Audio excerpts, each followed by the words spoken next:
A ira, cólera, raiva, nosso velho conhecido, não é verdade? A ira é um pecado capital. Mas é interessante, a ira foi criada por Deus. Sim, quando Deus nos fez, nós, pessoas humanas, Ele nos deu a ira de presente. Para quê? Como se fosse um cão de guarda na porta da nossa alma para impedir que o tentador, o demônio e o pecado entre na nossa vida. Por isso, a ira nos foi dada para ser usada contra o demônio e contra o pecado. Agora, o que é que a gente faz? A gente usa a ira contra o irmão. Esse é o grande problema. Nós usamos a ira contra o nosso irmão, contra o pecador. Nós precisamos odiar o pecado, mas amar o irmão.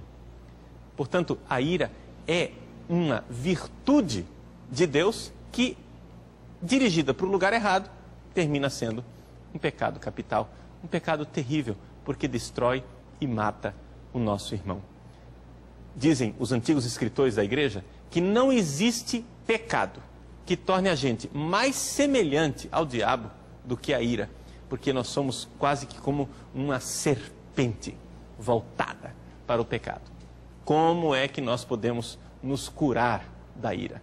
Bom, primeira coisa, nós precisamos sentir a ira das coisas certas. É verdade. Não é para você ficar quietinho, dizendo assim, eu sou manso e humilde de coração e não sinto nunca ira de nada. Isso não é verdade, não é justo? Jesus, que era o verdadeiro manso e humilde de coração, se sentiu irado no templo, por exemplo, ele pegou chicotes, ele sentiu irado diante do demônio, diante do mal que é o pecado, mas ele jamais se sentiu irado por causa de uma pessoa.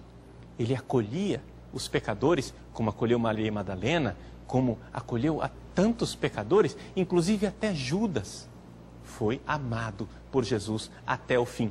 Jesus odiava o pecado de Judas, odiava o pecado de Maria Madalena, mas jamais odiou Judas e nem Maria Madalena. Então, para ser curado da ira, use a ira no lugar certo. Odeie o seu pecado.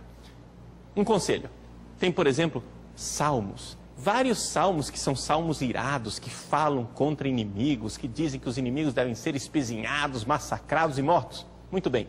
Esses salmos não devem ser jogados fora. Não. Eles são importantes, fazem parte da nossa cura da ira. Você precisa usar esses salmos de maldição, esses salmos terríveis, e usá-los contra o demônio e contra o pecado. Não use contra as pessoas. Não use contra pessoas humanas, porque a ira não foi feita para isso.